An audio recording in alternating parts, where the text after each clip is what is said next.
Holy cow. Big old muley buck. Right in the middle of town, just right down the street from where I live. Oh man, it is bright and early. I've got a bit of a drive ahead of me. I'm going to a spot where it's kind of the same general area that I've been mule deer hunting, but in a spot where I'm going to be whitetail hunting. There's a creek bottom there. It's an area that I spent some time glassing back in September and early October. There was a couple good bucks in there that I would definitely shoot, and one in particular that was a really cool deer. It's a big 3x3, and just a really cool buck, really wide antlers too from what I remember. But what I'm going to do this morning is get up on a high point and glass down into this creek bottom and just get eyes on as much of it as I can and learn as much as I can about what bucks may still be in the area and also what the deer are doing, where they're moving, where they're bedding. And also the wind is out of the wrong direction this morning for hunting down this creek bottom, at least for where I anticipate the deer are going to be at.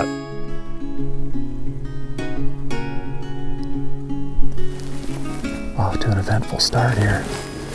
Literally just got everything set up and there's a small buck that's chasing a doe and fawn down there. Chasing him hard. There's a buck by the creek. Making a scrape.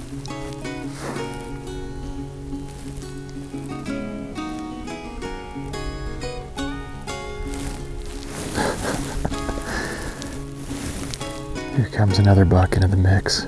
Oh, he is all postured up. We're gonna have a little skirmish here. Yeah, I'm thinking the decoy is definitely gonna work in this area. I barely got sat down here and I've got eyes on a bunch of whitetails.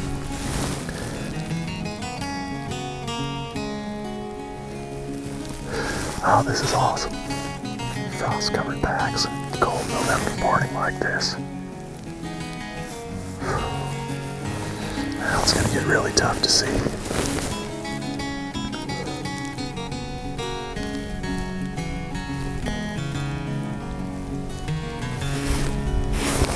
Still a bunch of does and fawns down the bottom feeding, some bucks pestering them. There's some deer that are running.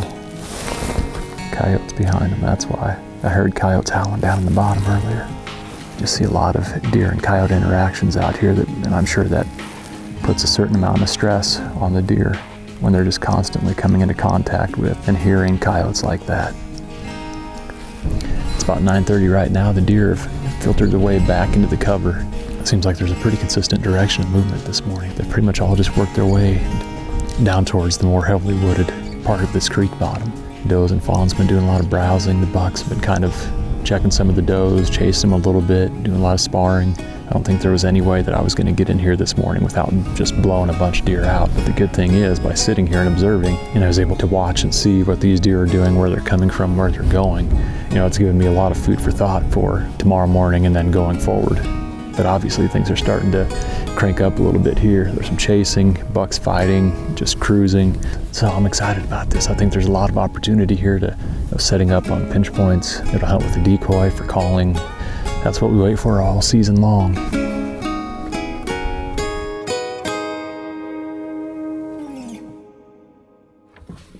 It is the morning of November 3rd, so I'm going back into that spot that I scouted yesterday, taking the decoy in today. Looks like I got some company this morning. Morning. How you doing? Good. Where are you gonna be at? Just down below here, and there's some cottonwoods down here. Yeah. I got a stand down there I was gonna be sitting in. It looks like we, are in the same exact spot. Yeah. I've been down here for like the last 12 years. Mm-hmm. I could go somewhere else. The only thing is, I've got gear in the tree that I need. Yeah, I may just push in further then. So, which means I need to grab some extra gear to do that, and I may not take the decoy. Sorry to bust your plans. I mean, you don't have to. You were here first. Yeah, no worries. It's no problem for me to go somewhere else so you can hunt your stand. I just have to make sure that I've got all the gear that I need.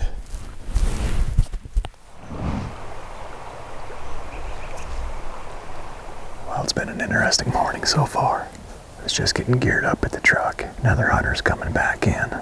And it just so happens he was planning to hunt in the same exact spot that I had scouted and hung that setup in the other day. You could tell he was pretty discouraged right away. Didn't really know what to do because he just has a stand set up in one spot, and that's where he goes. So that's just part of the public land hunting. And even though I was there first, just looking at the situation, I obviously have the capacity to be mobile, to go somewhere else and get set up without too much trouble. Whereas he seemed like he didn't really know what else he was going to do, and I just jetted back deeper into this creek bottom. But I got all sweated up. It's warm this morning, or relatively warm, and I had to hustle and get everything set up. But anyways, I need to finish getting ready here. But that's the story. That's public land hunting right there. You can have the best laid plans and be excited about a bunch of deer that you saw and have a plan, and then things can get disrupted real quick.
That's good to see right there. It's 8:45 right now. Just had 2 young bucks paralleling this creek bottom. Just worked their way through. There must be a scrape underneath a Russian olive tree over there. It's a cool spot to be back in here. I love hunting these creek bottoms like this. Got the creek right there running through. Got a major trail crossing right in front of me. There's parallel trails that follow the creek bottom. So it's in a spot where definitely feels like high odds a deer would move through and get within bow range. All I need is one. Well, I didn't get that one opportunity on this hunt, and then I had to head back home for a few days to do some editing. And while I was there, Mindy and I were seeing lots of rutting activity around town and even right out our front door that definitely had me anxious to get back in the field. So with the projects complete, I headed back out on the 9th for another short trip before the rifle season came in this area. The first day I saw mostly antlerless deer and a surprising lack of rutting activity given how many does I was seeing. But with 1 day left and a perfect, cold, frosty morning, I was confident I'd get at least one cruising buck within bow range. And hopefully, it would be the buck that I was looking for.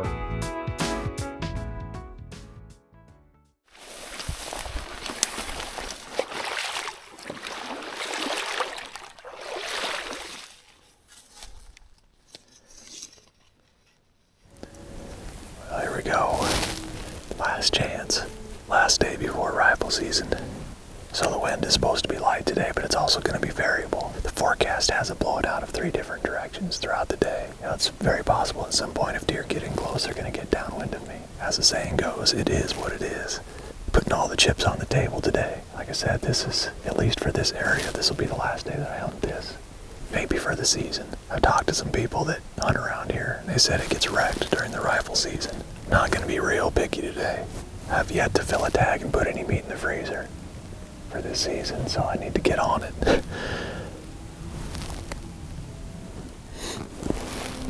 There's a deer way out there. Decent one. Nose to the ground. That's good. That's good. That's what we want to see. Just saw the first deer of the morning. Decent buck at about 1,000 yards away. Ironically, he's probably only 400 or 500 yards from the truck. Finally seeing a little bit of cruising activity.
what you like to see right there. And finally, just starting to see some cruising activity. Dove down into that thick cover. I don't know if he was just scent checking down in there, or if he went down to get a drink or what, but he came back up, walked right in front of me within bow range there. That's perfect. That's exactly what I was hoping to see in this spot. I said I wasn't going to be real picky today, but just probably a little bit pickier than that. That's actually a deer that I recognize from earlier this fall. His left side is a little bit messed up. It's just kind of like a club. The interesting thing about that deer, and you always wonder how far do deer travel in this open country. I know that deer has traveled a long ways because I actually encountered that deer in a different spot when I was mule deer hunting. Pull up on X quick and measure how far it is, but I'm guessing it's 3.5 to 4 miles straight line from where I saw him. 3.75 miles. So he was way out on the prairie, back in there with those mule deer. When I was hunting that day, I'd found a muley buck back in there. It was with 6 does. And they finally got in a spot where I was going to make a move on them. And I got into some low ground and was working in towards those mule deer. And as I was doing that, all of a sudden I looked up and here's that whitetail buck, this buck, eye to eye with me at about 50 yards away. And he wasn't terribly far from where those mule deer were at. So I was afraid that if he spooked, that he was going to run back the direction towards those mule deer and potentially ruin that stalk. And so what I did to try to kind of strategically spook him is I snort wheezed at him. And it convinced him I was another deer because, he had just seen a little bit of movement. He didn't know what I was. So he postured up. He was wanting to fight me. He was convinced I was another buck. So he worked towards my right and then got as close as about 30 yards. And then finally he hit my scent and it spooked him and he ran off. But he ran in a different direction, away from those mule deer, which is what I was hoping for. A couple things to take away from that is, so in situations like that where you surprise a deer, you kind of surprise each other. He didn't know what I was. I was able to duck down.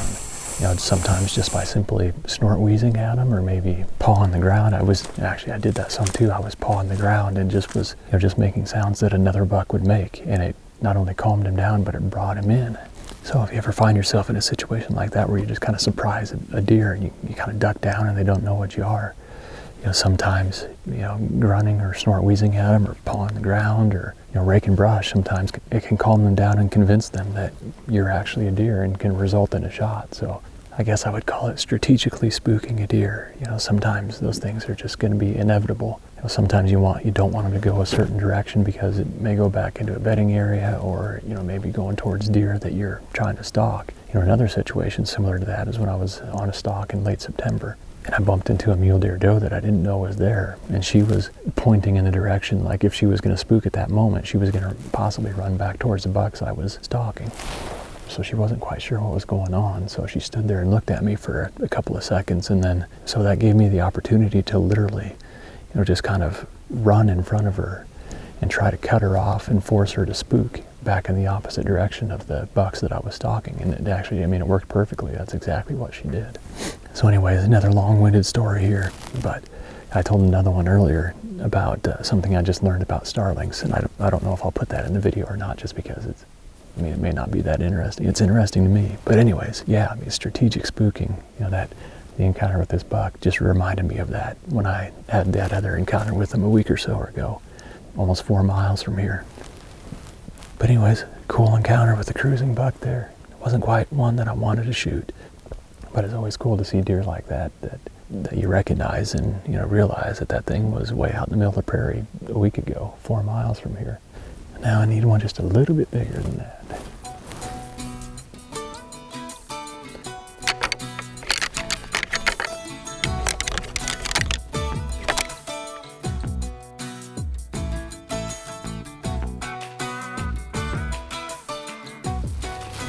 All right, it's about 1 o'clock right now, and it's been a pretty long day here. Had that buck go by this morning, and then I saw a doe and a fawn about 300 yards away, farther back into the creek bottom, and then that's been it. A week ago when I glassed down to this creek bottom on that frosty morning, all these deer were back in here. I was seeing all kinds of rutting activity. I was like, it's gonna be on fire this coming week. And then as it turns out, it fizzled out pretty quickly. That's how the rut goes a lot of times. Either you're hot or you're not. You're in them or you're not. And I'm not today. But there's a lot of rut left. There's a lot of good days yet ahead. So I'm looking forward to that and looking forward to getting back after them.